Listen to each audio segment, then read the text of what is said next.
귀한 찬양 감사합니다. 건강한 교회 우리 질적 특성, 오늘은 네 번째 역동적 조직에 대해서 우리 하나님 말씀 살펴보도록 하겠습니다. 옆에 분하고 이렇게 한번 인사하겠습니다. 변화해야 삽니다. 이렇게 되었습니다. 변화돼야 삽니다. 예.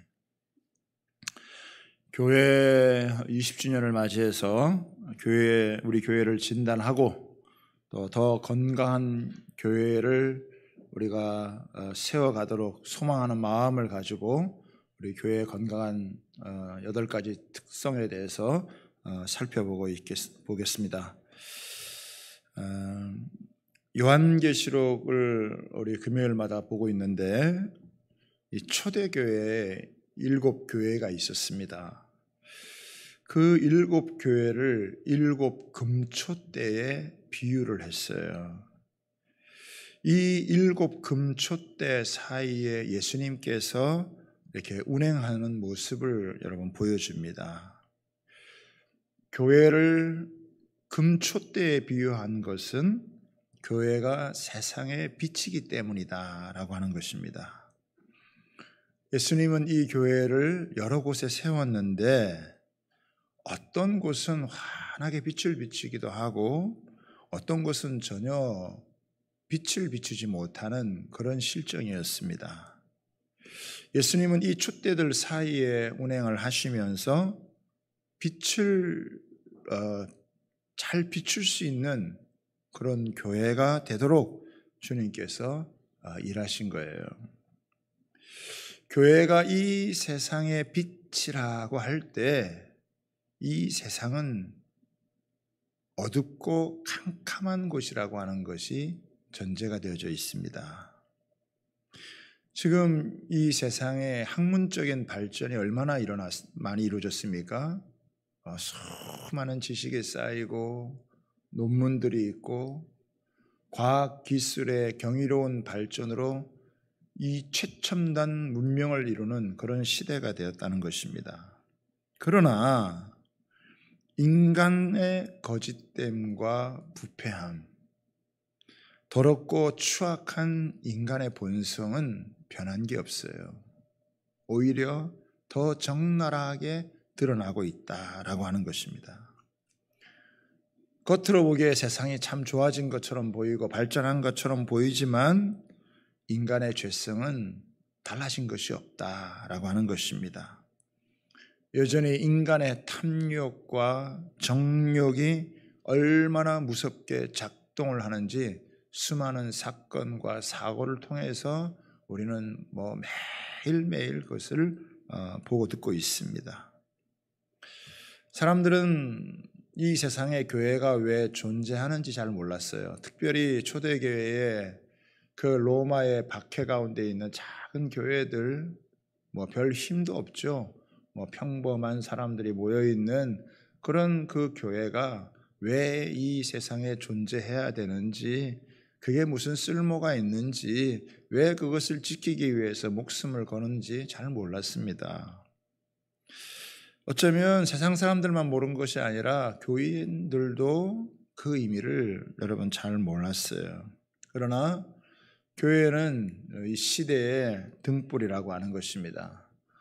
캄캄한 바다에 빛을 비추는 등대처럼 캄캄한 세상 가운데 진리의 빛을 비추는 곳이 바로 교회다. 만약 이 세상이 어둡고 캄캄한데 이 빛을 비추지 않으면 큰 암초에 걸려서 자초하고 결국은 파산하게 된다라고 하는 것입니다. 그러면 교회가 비춰야 될 빛이 뭐냐? 교회가 이 세상 가운데 강력하게 비춰야 될 빛이 뭐냐?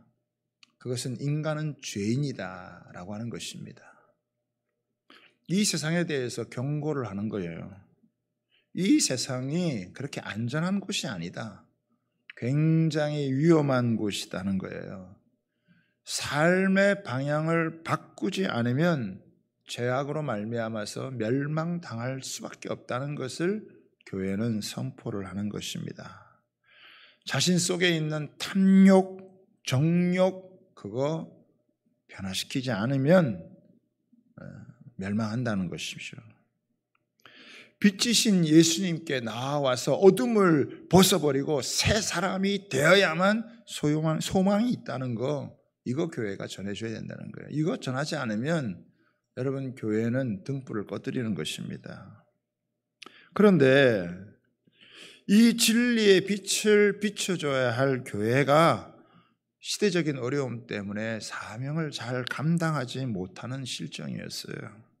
어떤 교회는 첫사랑을 잃어버렸고 어떤 교회는 차지도 뜨겁지도 않고 미지근하게 살면서도 그러면서도 자기 만족에 빠져버렸고, 어떤 교회는 살았다고 하나 죽은 이름이었고, 어떤 교회는 사탄의 회를 허용하는 모습이 있었고, 어떤 교회는 잘못된 가르침에 빠져 있고, 어떤 교회는 여러분 적은 능력이지만 충성을 다해서 많은 열매를 거두는 그런 모습이 있었다고 하는 거예요. 우리 교회는 어떤 모습일까? 우리가 돌아보지 않을 수 없잖아요.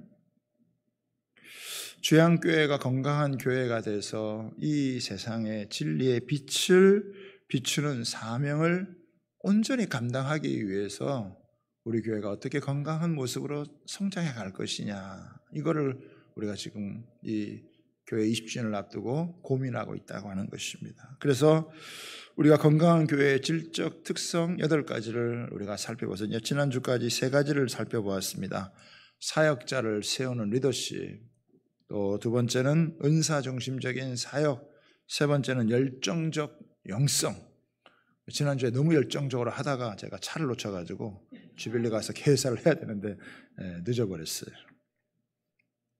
그래서 그냥 축도로 제가 했는데, 작년에도 축도를 하고 올해도 제가 축도를 했는데, 오늘은 이제 4번째로 이 기능적 조직인데, 이 기능적이라는 말이 좀 영성을 갖고 있는 분들한테는 조금 이렇게 거부감이 드는 그런 그 말이기도 하죠. 그래서 이것을 역동적인 조직이라는 말로 바꿀 수 있습니다. 이 역동적인 조직이라는 것은 뭐냐면 죽은 조직이 아니라 살아있는 유기적인 다이나믹한 그런 조직이다. 다시 말해서 힘차게 활발하게 생동감 있게 움직일 수 있는 그런 기능을 갖고 있는 조직이다라고 하는 거예요. 교회는 예수님의 몸입니다. 몸에는 여러 가지 기관이 있는데 각각 제 기능을 잘 감당할 때 그게 건강하게 유지가 된다는 것입니다. 그래서 교회에서도 각각 역동적으로 자신의 역할을 잘 감당할 때 건강하고 성숙한 교회가 된다라고 하는 거예요. 여러분, 지난주도 좀 더웠죠. 이번 주도 좀 여러분 날씨가 더운데 교회 양쪽 여러분 벽에 보세요. 벽에 보시면 선풍기가 있죠. 이게 어제까지 이게 카바가 씌워져 있었어요. 그래서 제가 속으로 저 카바는 누가 벗길까? 우리 교회가 죽은 조직일까? 살아서 돌아가는 조직일까? 카바가 벗겨지는 걸 보면 알겠다. 내가 설교 예화를 쓰려고 딱 했는데 어제 저녁 때 이게 싹 벗겨졌어요. 누군가는 일하고 있다는 거죠. 그렇죠? 움직이고 있다라고 하는 것이죠. 그렇죠? 작은 것 하나지만 돌아가고 있다라고 하는 거예요. 어제도 보니까 꽃이 이렇게 좀 시들어 있어가지고 있었는데 또 아침에 보니까 싹게 정돈이 되어 있는 그런 모습을 보면 아름답게 또 우리가 이 강단의 모습을 보면서 예배할 수 있다고 하는 거예요. 뭔가 살아있기 때문에, 움직이고 있기 때문에 이런 것이 되어지는 것이죠. 그리스도의 이 몸인 교회는 살아있는 생명체다라고 하는 거예요. 몸의 사지백체가 제 기능을 잘 발휘해서 역동적으로 이렇게 움직일 때, 그럴 때 새로운 환경에 적응을 하고 생존할 수 있다는 것입니다. 지금 우리 사회는요, 4차 산업혁명으로 말미암아서 아주 급변하는 그런 시대를 살고 있어요. 그 옛날 농경시대의 전통적인 조직을 가지고 시대의 변화를 담아낼 수가 없다고 하는 것입니다. 이번에 여러분도 뉴스를 봐서 아셨겠지만 국민의힘에서 당대표 36살의 젊은 분이 정치인에 당선이 됐어요. 이 당대표에. 헌정사상 처음 있는 일이라고 하는데 그만큼 국민들의 변화의 요구가 강하다는 것을 여러분 이야기를 하는 거죠.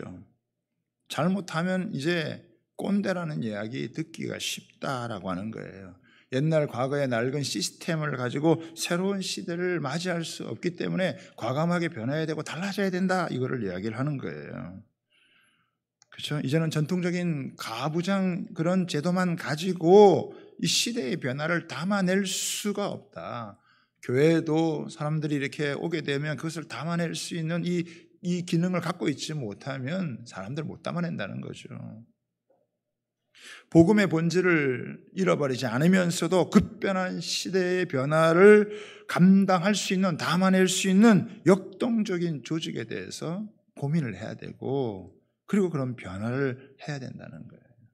근데 그런 면에서 보면 오늘 이 출애굽의 말씀이요, 우리에게 굉장한 아주 인사이트를 주는 말씀이다라고 하는 거예요. 여러분, 출애굽 당시에 이스라엘 백성들은 그냥 오합지졸이에요. 오합지졸. 그런데 어느 한순간 이 오합지졸이 싹 변화가 돼서 광야에서 60만 대군이 정병이 되어져서 가나안을 진격하는 아주 놀라운 모습으로 변화를 하게 되어진다라고 하는 거예요. 그게 이 모세의 장인 이드로의 원포인트 교육 때문에 그렇습니다. 조언 때문에. 이게 굉장히 중요한 거예요. 모세는 장인을 잘 만나가지고 아주 덕을 본 사람입니다. 이 이드로는 보통 사람이 아니에요. 이 사람은 미디안의 족장이었고 제사장이었어요. 그런데 이 이드로가 자기 사위 모세를 방문해 보니까 사위가 하루 종일 백성들의 문제를 갖고 씨름을 하느라 바빠서 말을 건넬 그런 시간이 여러분 없는 거예요. 그래서 그가 그것을 보다가 딱 한마디로 조언을 해주는데 이것이 모든 것을 바꿔나가는 아주 중요한 계기가 되어졌다라고 하는 거예요. 출애굽기 17장에 보면은 아말렉과의 전쟁에서 이스라엘군이 아론과 훌이 모세의 기도하는 손이 내려오지 않도록 그것을 잘 떠받쳐서 엄청난 승리를 거둔 거예요. 여러분, 전쟁에서 승리하게 되면 뭐가 있죠? 노획물이 있단 말이에요. 금이 있고 은이 있고 각종 보물이 있고 짐승이 있고 낙타가 있고 이런 것이 있다. 그런데 이스라엘 백성들이 그 노획물을 취하느라고 이거는 내가 먼저 봤으니까 내 거다. 본 사람이 중요하냐? 손으로 만진 사람, 찜한 사람이 내 거다. 그러면서 그 노획물로 인해서 다툼이 생긴 거예요. 그렇죠? 싸움이 생겼단 말이에요. 그러니까 두 사람이 와가지고 이야기를 하면 모세가 그 갈등들을 풀어주고 하느라고 백성들은 줄을 쫙 서 있고 모세는 혼자 그것을 판단하느라고 정신이 없는 거예요. 이런 모습을 본 이드로가 적절하게 원포인트 조언을 함으로 인해서 이 문제가 해결이 되고 목표를 향해서 전진해 나갈 수 있는 그런 모습이었다. 저와 여러분들이 이 말씀을 통해서 우리에게 어떻게 우리가 역동적인 살아 움직이는 그런 기능으로서의 그런 교회의 모습을 갖춰갈 것인지를 우리가 고민을 하고 또 하나님 앞으로 또 답을 얻어서 또 계속해서 우리가 천국을 향해서 진군해 나아가는 그런 모습을 가져야 되겠습니다. 어떻게 역동적인 조직으로 바꿔갈 수 있느냐? 오늘 세 가지로 함께 말씀을 나누는데요. 첫 번째는 뭐냐면 이제 혼자 하는 것에서 같이 하는 시스템으로 가야 된다라고 하는 것입니다. 13절에 한번 보세요. 13절에 보면 이렇게 나오죠. 이튿날 모세가 백성을 재판하느라 앉아있고 백성은 아침부터 저녁까지 모세 곁에 서 있느니라. 그렇죠. 이 광야가요 얼마나 더운 지역인데요. 이 더운데 백성들이 아침부터 저녁까지 여러분 서 있으면 백성들도 얼마나 이 무더위에 지치고 힘이 들겠습니까? 그러니까 이것을 본 장인이 내가 이 백성들에게 행하는 이 일이 어찌 됨이냐? 어째서 내가 이렇게 홀로 앉아서 홀로 앉아 있고 백성들은 아침부터 저녁까지 내 곁에 서 있느냐? 그러니까 이제 모세가 대답합니다. 아이고, 백성들이 문제가 있어가지고 나한테 하나님의 뜻이 뭔지를 물으려고 찾아와서 내가 그것을 해결해 주려고 지금 이렇게 하고 있습니다. 이렇게 얘기를 해요. 모세는 어떻게 보면 좀 순수한 마음을 가지고 백성들의 문제를 해결해 주려고 한 거예요. 그런데 뭐예요? 방법이 틀렸다라고 하는 거예요. 이드로가 뭐라고 얘기를 하냐면은, 자, 뭐라고 얘기를 합니까? 17절에 보세요. 모세의 장인이 그에게 이르되 내가 하는 것이 옳지 못하다, 이렇게 이야기합니다. 이 옳지 못하다라고 하는 것은 뭐냐면 능률적이지 못하다, 효율적이지 못하다라고 하는 거예요. 아무리 선하고 좋은 일을 하더라도 이게 효율적이지 않다면, 이게 무계획적이고 주먹구구식으로 한다면 힘만 들 수밖에 없다. 백성들은 기력이 쇠하고 당신도 혼자 감당하지 못하고 서로 피해자가 된다, 이 이야기를 한 거거든요. 그래서 이드로가 말하기를 혼자 하지 말고 나눠서 해라. 그래야만 너도 살고 백성들도 유익하게 하게 된다, 이야기하는 거예요. 여러분, 전통적인 그런 조직에서는요, 모든 권한이 위에 쏠려 있기 때문에 아랫사람들에게는 권한도 없고 책임도 없다는 거예요. 그런 조직에서는 능력을 발휘할 수가 없다는 거예요.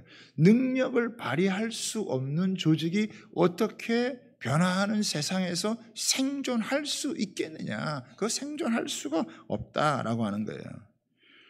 시대적인 변화의 물결이 거세게 일고 있는데 전통적인 그런 틀을 고집해서 되겠느냐? 바꿔야 된다. 새 술은 새 부대에 담아야 된다라고 하는 예수님의 말씀과 같은 것이죠. 과거의 전통의 틀에 얽매이면 새로운 환경에 적응하지 못한다라고 하는 얘기입니다.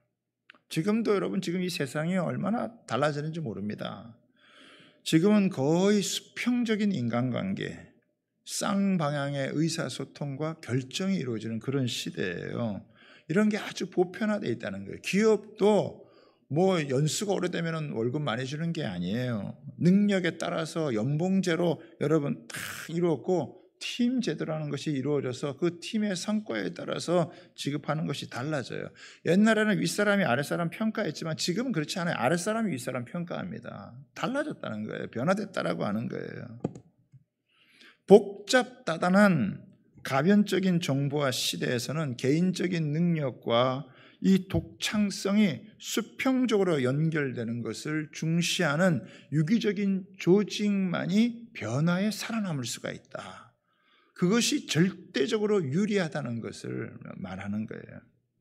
여러분도 잘 아시다시피 우리 한국 축구가 2002년도 월드컵을 치르면서 히딩크 감독으로 말미암아 변화가 됐죠. 그 전에는 여러분 다 인맥에 따라서 선수가 발탁이 되고, 또 나이가 많으면 연장자 순대로 해가지고 후배들은 못 뛰고, 또 나이 많은 이런 거에 따라서 하니까 이게 뭐 실력이 상승이 안 되고 발휘될 수 없어요. 근데 히딩크 감독 그걸 싹 다 없앴어요. 그냥 실력제로 해서 잘 뛰는 사람을 엔트리 멤버를 해가지고 내보냈을 때 4강 신화를 이뤘다라고 하는 거예요. 이런 걸 보면 이제 우리가 변화에 대해서 적용해야 될 것은 빨리 그것은 주저함 없이 이제는 적용해서 변화해야 된다라고 하는 거예요. 그래야 살아남는다. 이 변화의 물결을 거스르면 이게 뭐 옛날 방식을 가지고는 근데 더 이상 살아남지 못한다. 이번 뭐 정치권에서도 여실히 여러분 보여주는 거, 뭐 앞으로 어떻게 될지 그거는 모르지만은 하여간 그런 모습을 우리에게 지금 보여주고 있다라고 하는 거예요. 근데 사실 이 변화의 물결을 타는 게 쉽지는 않지만, 그러나 이 변화의 물결을 잘 타면 오히려 더 여러분 신선하게 더 잘 갈 수 있다라고 하는 거예요. 다만 필요한 것은 변화에 대한 용기와 결단이 필요하다라고 하는 거예요. 안전지대를 탈피하려고 하는 과감한 창조적 도전이 필요하다. 때론 익숙한 것과 결별을 해야 새로운 것을 향해서 나아갈 수 있다라고 하는 것입니다. 교회도 마찬가지예요. 담임 목사 혼자 일하고 당회 중직자들 몇 명이 일하는 그런 조직은 비능률적이 되어지고 수직적인 그런 구조, 시대를 감당하기 어렵다. 이거 벗어나야 된다라고 하는 거예요. 목회자, 중직자, 모든 성도들이 함께 수고하고 함께 뛰어서 함께 상을 받을 수 있는 이런 수평적인 구조를 갖춰야 한다. 그래야 교회도 변화해야 살아남는다. 시대를 감당할 수 있다. 그래서 이런 이야기가 있어요. 본질적인 것에는 일치를, 비본질적인 것에는 다양성을, 이 모든 것에 사랑이 넘치는 교회를 우리가 세워가야 된다라고 하는 것입니다. 두 번째는 뭐냐면 역시 교회의 가장 중요한 게 뭐냐면 사람이다라고 하는 거예요. 사람 세워야 된다. 또 사람 키워야 된다. 이렇게 해야 돼. 이들의 조언은 뭐냐면은 사람을 세우라고 하는 거예요. 1000부장 세우고 100부장 세우고 50부장 세우고 10부장을 세워서 그 사람에게 역할을 맡겨야 된다라고 하는 거예요. 그렇죠? 1000부장 할 사람에게 100부장 주면 안 되고 100부장 할 사람에게 10부장 주면 안 되고 10부장 할 사람에게 1000부장 주면 안 되고 그 사람의 능력에 맞게 거기에 합당한 것을 이렇게 해서 사람을 자꾸 세우며 가면서 그 일을 해야 된다라고 하는 거예요. 그래서 모세가 이 말을 듣고 1000부장 세우고 100부장 세우고 50부장 세우고 10부장 세우니까 이 모든 일이 탁 갖춰져 가지고 이 일이 이제 조직적으로 움직여지면서 다이나믹한 구조가 돼서 그들이 이 광야에서 가나안을 향해서 나아가는 그런 공동체가 되어졌다라고 하는 거예요. 그런데 여기서 이드로가 말할 때 사람이 중요한데 그 사람이 누구냐? 그것을 얘기해 주고 있어요. 여기 한번 보겠습니다.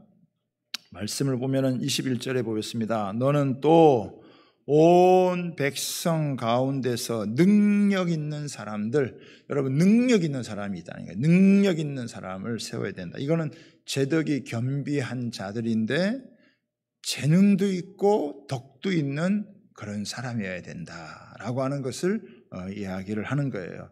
재능은 있는데 사람이 덕이 없다. 그러면 그거 사람 세우기가 쉽지가 않다라고 하는 것을 이야기를 하는 거예요. 그러면서 곧 이제 세 가지로 이야기를 합니다. 이 능력 있는 사람이 어떤 사람인지에 대한 부분들을 세 가지로 얘기합니다. 첫째는 뭐냐면 하나님을 두려워하는 사람이어야 한다.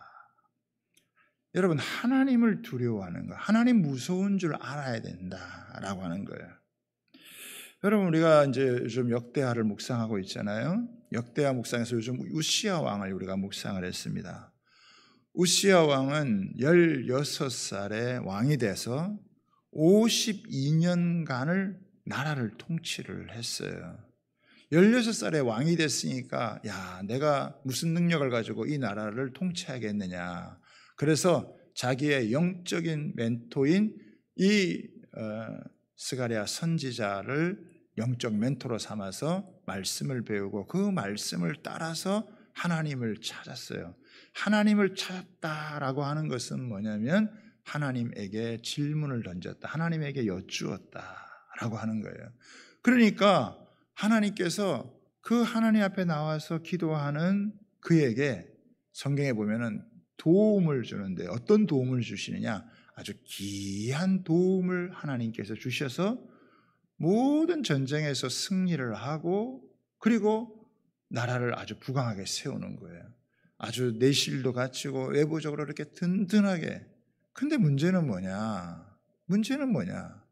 이게 자기가 강성해지면서 이 사람이 교만해지는 거예요.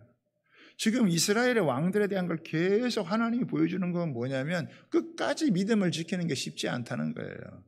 어려웠을 때는 다 하나님의 도움을 받고 조금 괜찮아지니까 다 하나님 앞에서 어떻게 해요? 하나님의 뜻을 저버리고 교만해진다는 거예요. 그래서 이 우시야는 어떤 교만함을 가졌느냐?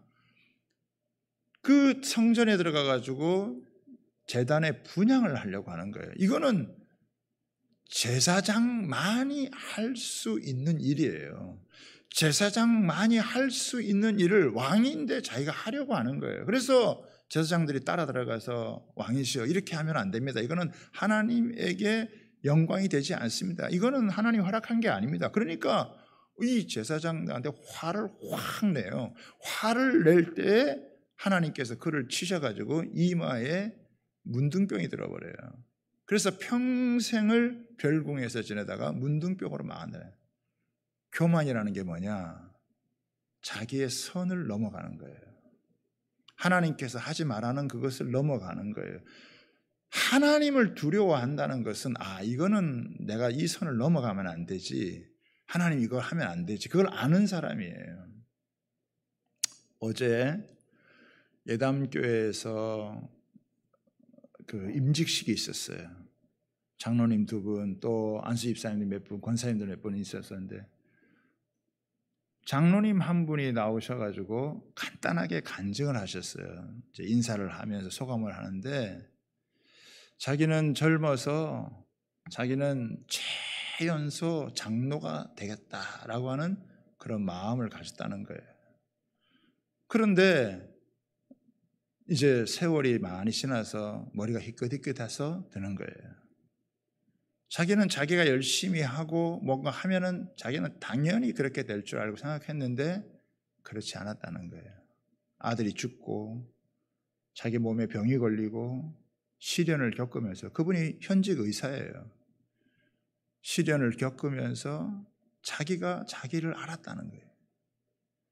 자기가 얼마나 교만한 자인지를 알았고 이 모든 것이 하나님의 은혜인 것을 알기에 그것을 알고 나니까 하나님이 자기를 세워주었다고 하는 마음을 가지면서 고백을 하는데, 그 짧은 고백이었지만 굉장히 중요했어요. 하나님을 두려워할 줄 아는 거죠.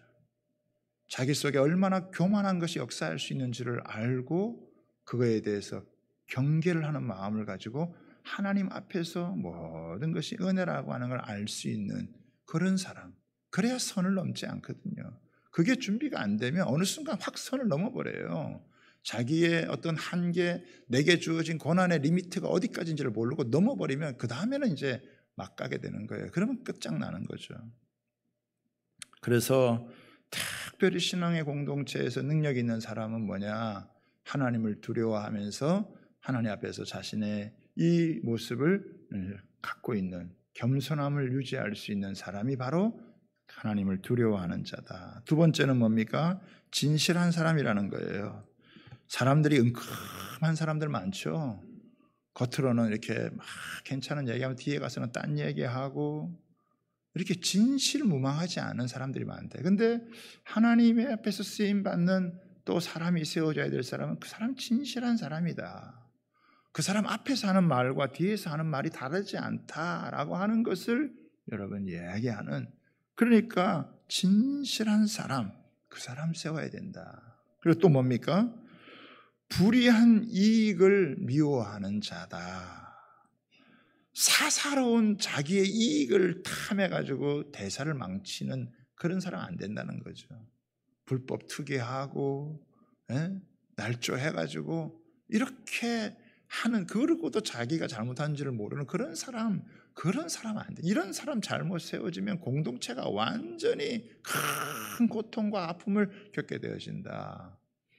근데 이 모세에게 이드로가 충고를 하면서 하나님을 두려워하고 진실하고 불의한 이익을 미워하는 이 사람들 1000부장, 100부장, 50부장, 10부장 세우면, 그러면 이 공동체가 왑지졸에서 벗어나서 아주 정병으로 일어서서 굳건하게 건강하게 달려갈 수 있다, 이야기를 한 것입니다.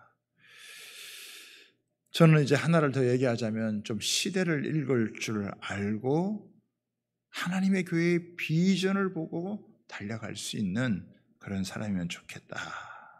그래서 교회에서는 자꾸 이런 이 믿음의 사람들이 자꾸 세워질 수 있는 그런 분위기를 여러분 만들어 가야 되죠. 저는 교회에서 이렇게 청년서부터 신앙생활을 하면서 참 많은 기회를 가졌어요.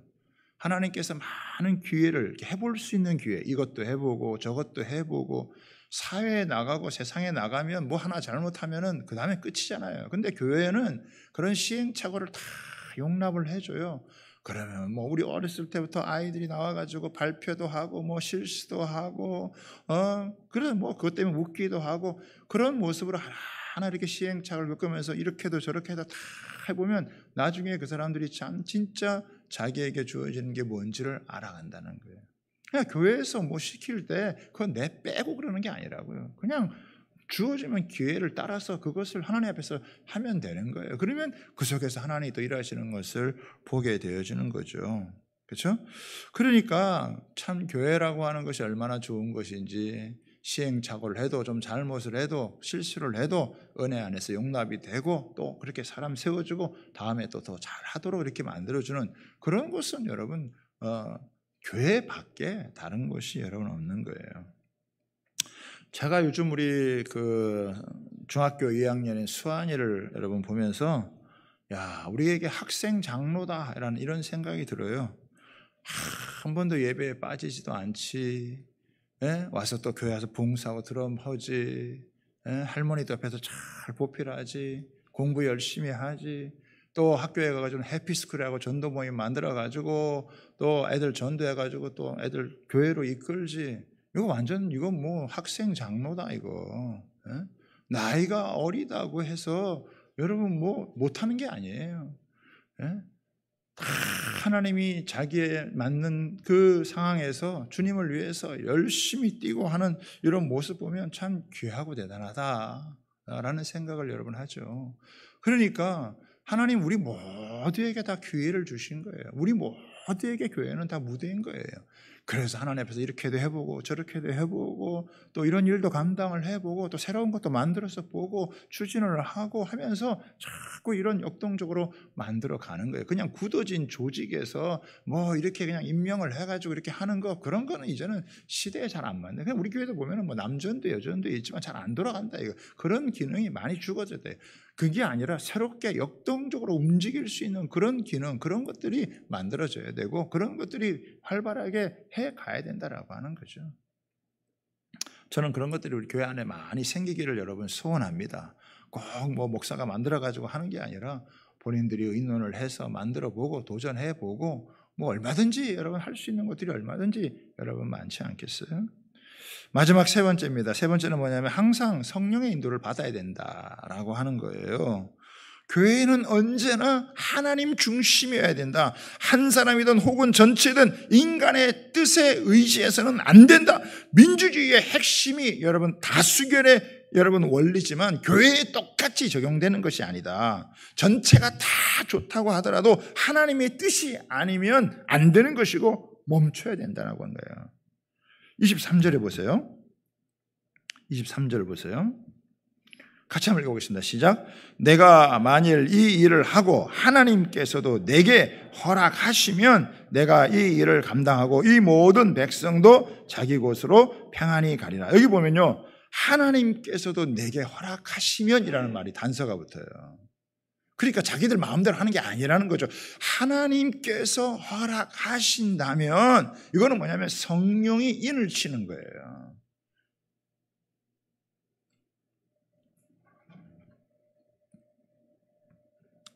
여러분 교회는 성령의 공동체잖아요. 교회는요 목사가 앞장을 서고 평신도들이 양육을 받아서 리더가 되고 함께 사역하는 곳이에요. 그런데 여기에서만 머물면 어떻게 해요? 인본주의적인 모임이 된다는 거예요. 교회의 공동체는 반드시 성령의 인도를 받아야 된다라고 하는 거예요. 그래서 교회가 뭐예요? 기도해야 되는 거예요. 꾸준히 모여가지고 교회는 기도할 때 성령께서 우리에게 말씀해 주시고 깨닫게 해 주시고 알게 해 주시고 그리고 우리가 계획을 했더라도 성령께서 감동을 주지 않고 또 아니라는 사인을 주면 그걸 멈출 줄 알아야 되고 그리고 하나님 앞에 겸손히 우리가 계획을 했더라도 성령께 자꾸 묻고 나아가면 성령께서 우리를 가장 합당한 방법으로 가장 좋은 걸로 가는 거예요. 그런데 그게 안 돼 있는 사람은 이 자기 고집, 자기 아집 이거 하면 꼭 관철이 돼야 되고 해야 되고 그게 아니거든요. 우리는 성령의 인도함을 받으면서 하나님께서 어떻게 인도해 가시나 라고 하는 것을 계속 물으면서 같이 마음을 나누고 의논을 하고 또 기도하면서 하나님의 가장 좋은 방향이 뭘까라고 하는 것을 계속해서 하는 거예요. 우리도 20주년을 앞두고 어떻게 하는 것이 하나님 보시기에 가장 좋은 것일까 계속 기도하면서 또 논의도 하고 하는 거예요. 논의만 있으면요, 이게 뭐 완전히 산으로 갈지 바다로 갈지 알지 못해요. 그렇다고 또 기도만 하고 또 논의를 안 하면 그거는 또 나중에 독단적인 일이 될 수가 있어요. 같이 충분히 기도하면서 같이 논의도 하고 그럴 때 경영은 의논함으로 성취가 된다고 하나님께 주시는 여러 사람들의 지혜가 모여져서 성령의 인도함을 받으면 가장 좋게 되어질 줄 여러분 믿습니다. 그러니까 어떤 사람은 중보 기도를 하고 또 어떤 사람은 이런 모습에서 교회가 필요하겠다 보이지 않는 곳에서 섬기고 수고하고 이런 사람들이 역동적으로 이것이 돌아가게 되어지면 알게 모르게 교회가 건강한 모습으로 세워지면 모두가 다 평안하고 하나님 앞에서 우리가 믿음의 행진을 할 수 있고 또 그런 가운데 하나님이 많은 기도의 응답을 주셔서 교회에 감사가 있고 기쁨이 있고 참 안 될 것 같은 일들도 막 이루어지고 어려웠던 일들이 막 풀려지고 꼬였던 문제들이 해결이 되고 감사가 있고 찬양이 있고 어려운 문제들이 해결돼서 하나님이 함께 하시는 역사를 경험하게 되어지는 줄 여러분 믿으시기를 바랍니다.